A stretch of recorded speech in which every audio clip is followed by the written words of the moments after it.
ఎప్పుడు చికెన్తో చేసే బిర్యానీ, కర్రీ, ఫ్రై లాంటివి కాకుండా ఇలా 65 కూడా చేయండి. పిల్లలు కూడా ఇష్టంగా తింటారు. చాలా బాగుంటుంది. ప్రాసెస్ కూడా చాలా ఈజీ అనమాట. ఈసారి ఈ సండే ఇలా 65ని ట్రై చేసి ఎలా వచ్చిందో కామెంట్స్లో తెలియచేయండి. ముందుగా అయితే ఒక పావు కేజీ చికెన్ని, బోన్లెస్ చికెన్ని తీసుకున్నాను.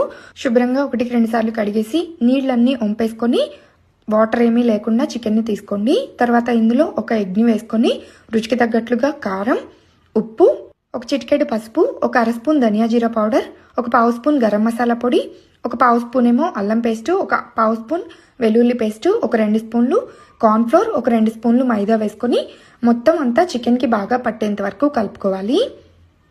ఈ మసాలాలన్నీ చికెన్కి బాగా పట్టేంత వరకు ఇలా కలుపుకొని ఒక ½ అన్ అవర్ పాటు పక్కన పెట్టేసుకోండి. చికెన్ని బాగా మ్యారినేట్ చేసుకోండి. ఇందులోనే ఒక స్పూన్ ఆయిల్ కూడా వేసుకొని మ్యారినేట్ చేసుకొని ఫ్రిడ్జ్లో అయినా పెట్టుకోవచ్చు, లేదా బయట అలా వదిలేసేయచ్చు మూత పెట్టేసి. ఇలా ముందుగా చికెన్ని మ్యారినేట్ చేసుకుంటే ముక్క చాలా సాఫ్ట్గా వస్తుంది.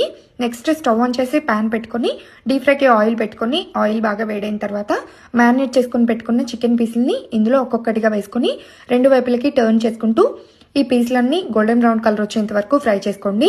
స్టవ్ని మాత్రం మీడియం ఫ్లేమ్లో పెట్టుకొని ఫ్రై చేసుకోండి. చికెన్ లోపల వరకు బాగా ఉడుకుతుంది. అప్పుడు ఇలా ఫ్రై అయిపోయిన ఈ చికెన్ ముక్కలన్నింటినీ ఒక ప్లేట్లోకి తీసుకొని పక్కన పెట్టేసుకోండి.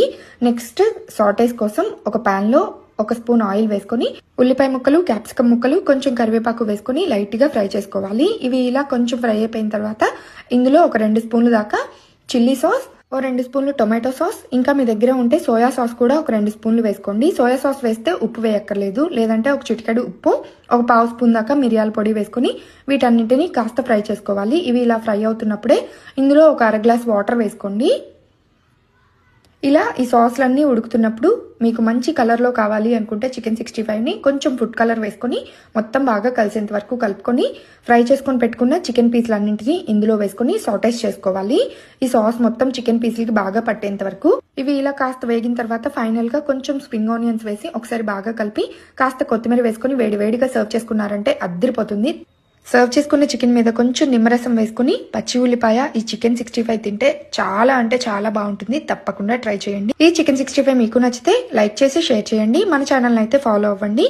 ఉద్యోగం, వ్యాపారం, ప్రేమ, పెళ్లి, విదేశీ ప్రయాణం ఇలాంటి వాటిల్లో ఏదైనా సమస్యతో బాధపడుతుంటే శ్రీ పోలేరమ్మ తల్లి దివ్య ఆశీస్సులతో జాతకం చెప్తారు. అంతేకాదండి, మీ ఇంట్లో ఏదైనా శుభకార్యమైనా, మంచి ముహూర్తాలు పెట్టాలన్నా, ఏదైనా పూజలు చేయించుకోవాలన్నా చాలా బాగా చేస్తారు.